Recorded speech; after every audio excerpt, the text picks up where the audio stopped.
in Boston. I'm talking today with BUR reporter Todd Wallack about a special report that MassLive published by BUR on the state of public housing in Massachusetts.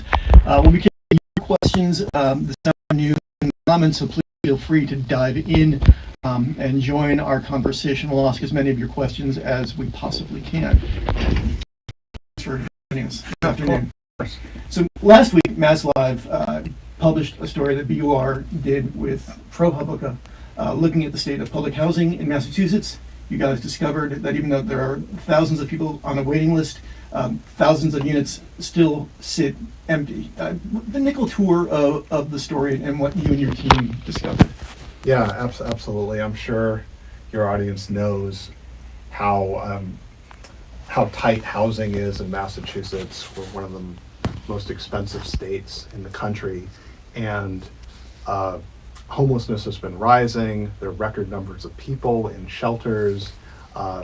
Governor declared a state of emergency recently because there's so many people in shelters, and they have to put people in hotel rooms, and there are 184,000 people on the wait list for state public housing. Despite all that, we found out that nearly 2,300 state public housing units are empty and not occupied, and it surprised me, and it surprised a lot of other people. I mean, this is obviously the product of a lot of work. The story is about 2,800 words or thereabouts. Talk to me about the genesis of the reporting on this. From sort of, I'm always fascinated by when you get the germination of an idea and then you see it across to the finish line. I mean, at what point did you start to think this is something we need to look at? Where did that come from? Sure. It started just by realizing that one of the topics our listeners and readers are really interested in is housing. I mean, so many people have tales of trying to buy a house, trying to rent an apartment, and really struggling. It's just so expensive in Massachusetts, and there's so many people who can't find any place at all. So I was looking for stories related to housing, and one issue that I know has happened in a couple other cities around the country is concerns that not all the housing units there are being used. So I was really curious here, and I saw some scattered complaints, but I'd never seen any story about the number statewide or the problems statewide. So I filed a public records request, like a lot of journalists do, and got the data, and it was a big number. And at that point I realized there's a story. I still had a lot of questions. I had to find out whether the numbers were accurate in the data I was getting, and then find out why, and find out greater context of what it meant. The story leads with a woman named Deborah Libby from Worcester, moved into subsidized housing there, a remodeled garage, I think, if memory serves. She's a converted garage. Converted garage, yeah, contending with pancreatic cancer as well. She becomes sort of the prism through which you view this story. I mean, tell me about her. What was she like? How did you make her sort of the focus here? Yeah, so the story, it's an interesting thing. The story is about apartments and empty apartments, and why they're empty. But the reason why we care is because it affects real people. And again, there are 184,000 people on the wait list for these subsidized apartments. And so in the course of reporting, I talked to a bunch of people, including Deb Libby, who are on the wait list, and they didn't know anything about the empty units. They were baffled to hear about it. But I wanted to let readers and listeners hear from one of the people who is stuck on the wait list while there are all these apartments that they could use that are going wasted. And Deb Libby is somebody who could be any of us. She doesn't earn a ton of money. She earns a little over minimum wage working in a hardware store. And she had bad luck and got cancer, which has recently come back. And because of health problems, she can't work that many hours. And so that limits her options. And then her building sold, and the new owner wanted her out. And she's due to be evicted by the end of the month. So she has a very limited amount of time. When the eviction proceeding started, she was lucky enough to get a free lawyer through a nonprofit who helped her and signed her up for the state wait list. That was last October. She's still waiting. She hasn't heard anything from any of the housing agencies about where she is on the wait list or when she'll be able to get an apartment. When was the last time you spoke with her? I spoke to her last week. How's she doing? She was really worried. She said she needs a place to live. She's really desperate. Since my story ran, at least one housing agency has reached out to her with some advice on where else she could apply, but I don't know where she'll go, and she didn't either the last time I talked to her. So, I mean, who ultimately bears responsibility here? I mean, where does the buck always stops someplace? I mean, with whom does it stop in this instance? Well, like a lot of stories, it's complicated and nuanced. There's more than one person to point the finger at, because there are lots of reasons. So one of the biggest reasons is that the state is now using a new system to manage this wait list. It's a statewide wait list that they started 4 years ago. Started with good intentions.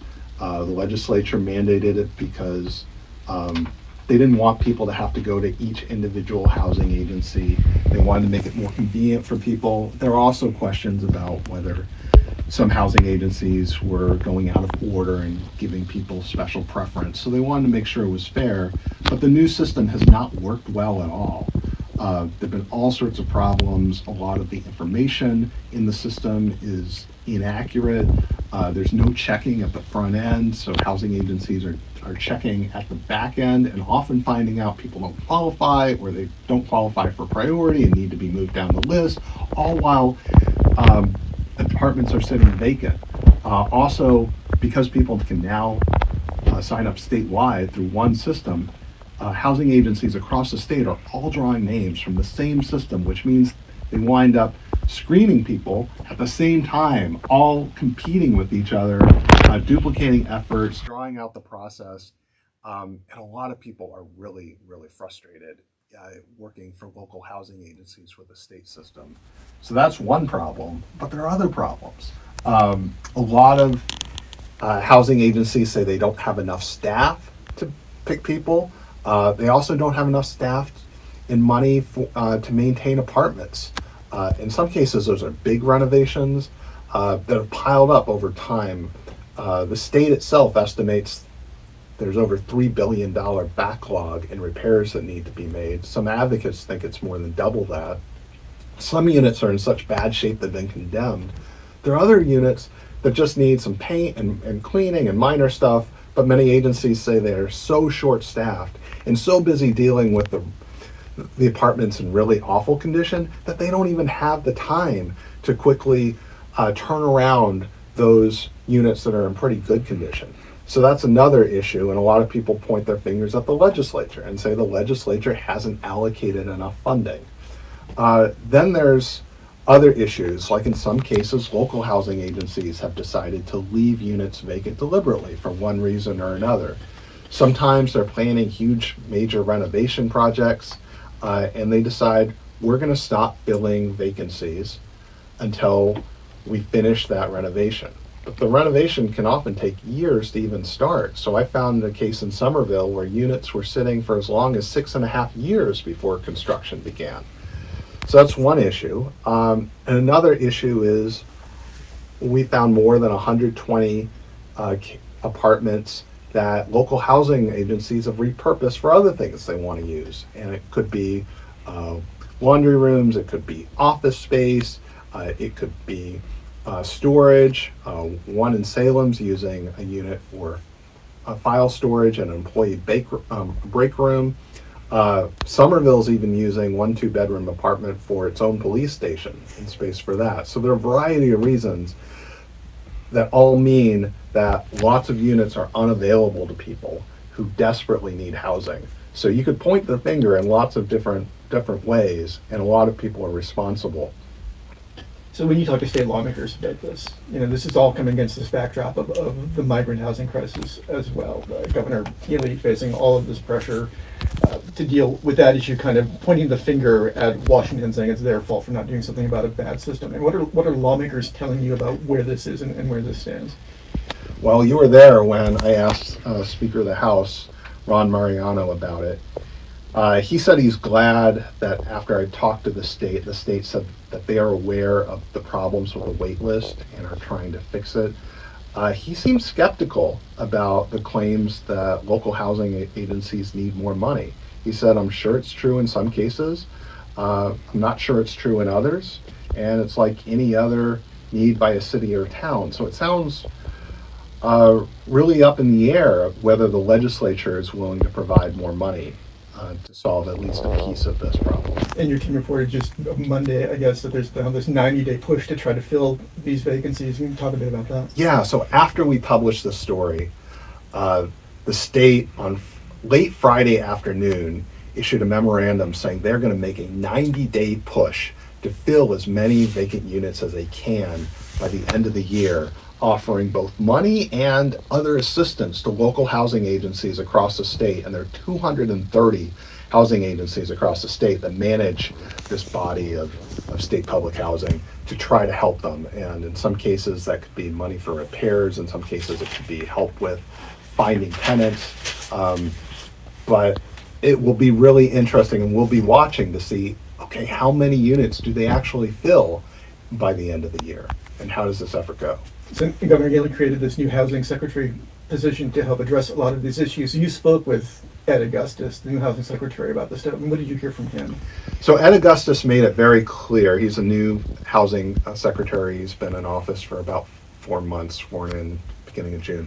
He made it very clear, this is unacceptable. This is a problem when we're in such desperate need and we have publicly funded housing units that are going unused.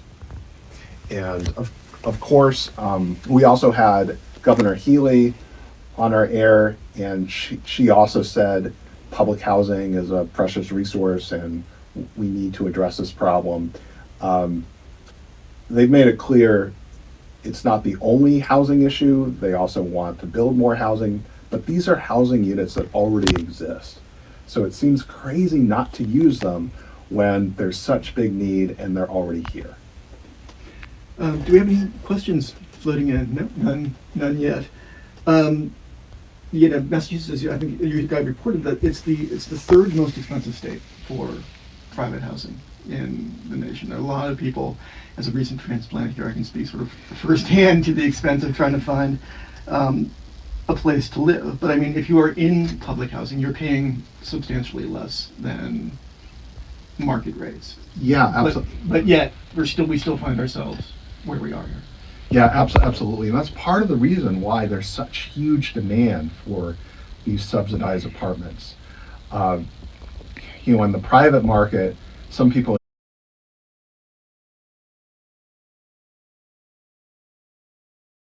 32% of your income in rent each month.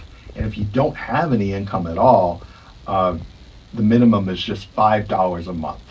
So you're not going to find any other place for $5 a month. When Governor Haley and she ran in 2022, one of the things she promised to do was try to find a way to bring down housing costs sort of broadly across the state and to make things more affordable.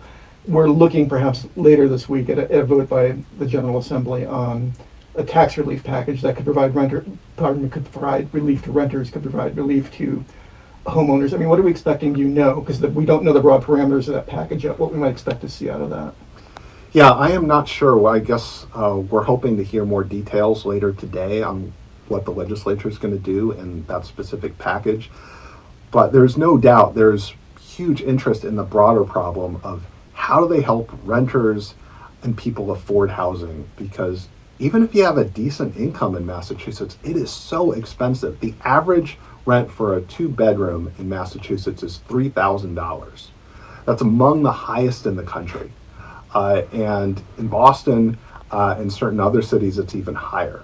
It's really hard, particularly for people who have big families and need a large space and a lot of bedrooms to afford housing.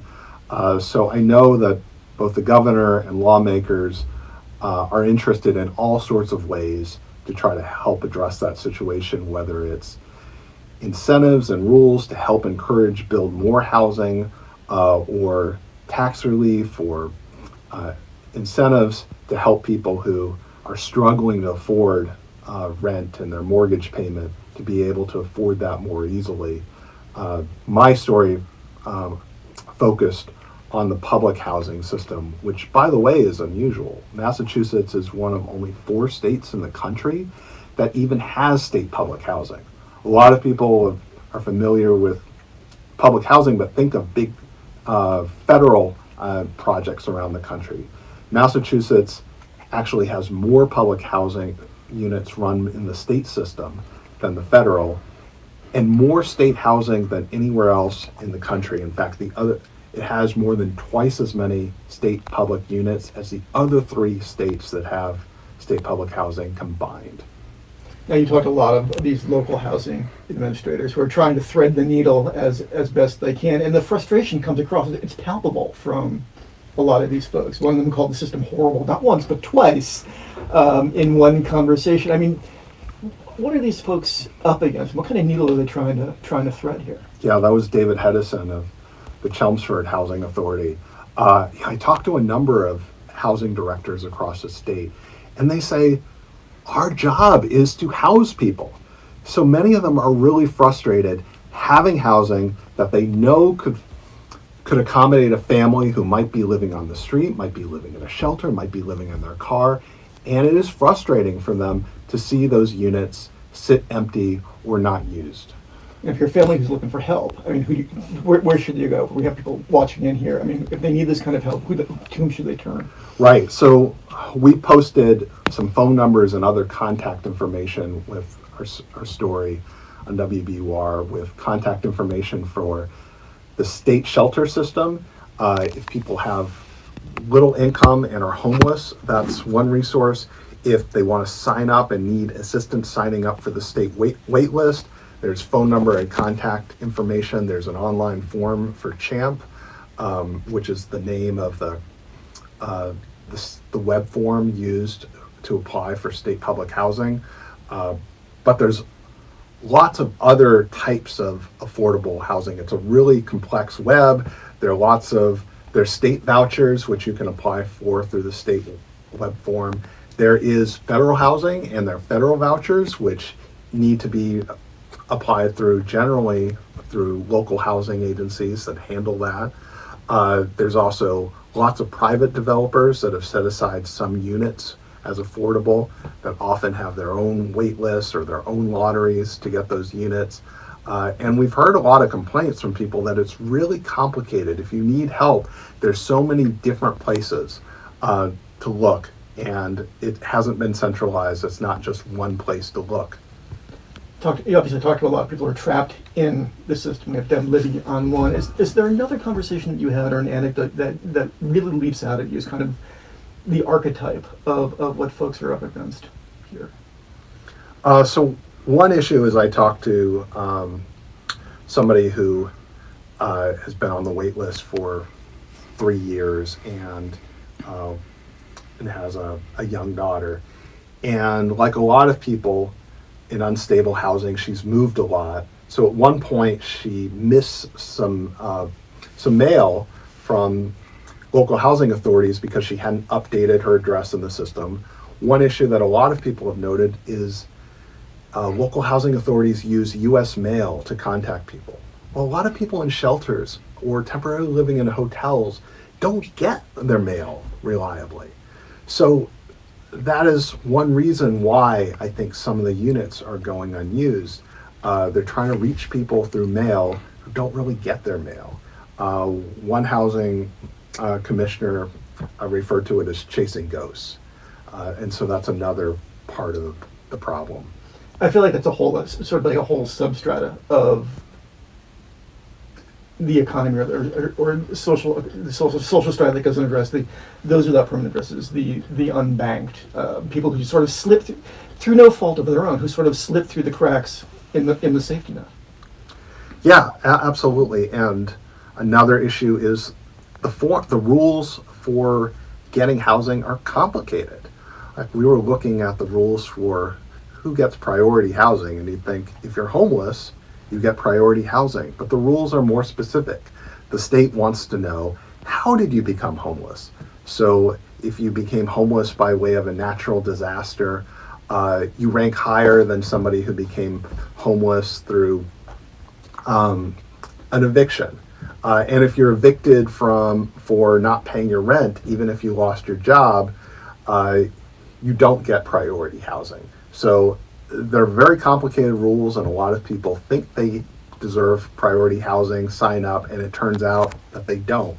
And it takes extra time to sort all that out, and it's, I know, frustrating both for housing agencies that realize they need to reorder the list, and it's frustrating for people who applied in good faith and thought they should get an apartment right away and are instead pushed lower down on the wait list. And what advocacy groups or issue groups sort of exist to help people navigate these sort of Byzantine rules? There are housing agencies all across the state that operate shelters, in addition to the state shelter system that try to help people. It's hard because there is such demand and many are full. Many of them have housing coordinators or people who try to help people with housing. I talked to a woman named Doris Romero at the Women's Lunch Place in Boston, who has helped dozens of people apply for state public housing as well as federal housing and vouchers, and been really frustrated with how difficult it is to actually get people housing. But she's tried to help people. There are housing lawyers who've tried to help people sign up. So there are lots of advocates around the state trying to help people navigate the system, but the system is complicated and there's not enough housing at the end of the day available for people. So that is a huge issue. If there's one takeaway you want your readers, your listeners to come away with from this story, what is it? I think that the biggest takeaway is we were really surprised to find in a state where there's such a huge need that there are all these apartments that could potentially be used and haven't been. And I think thanks in part to our story, I think the state and local housing officials are trying to find solutions and work on it. There are big questions about whether the legislature will provide more money as another part of the solution. And we want to continue to watch to see what happens after this 90-day push by the state to fill units, how many are actually filled, and how much of the problem remains. Todd Wallack, thanks very much for the time. Thank you.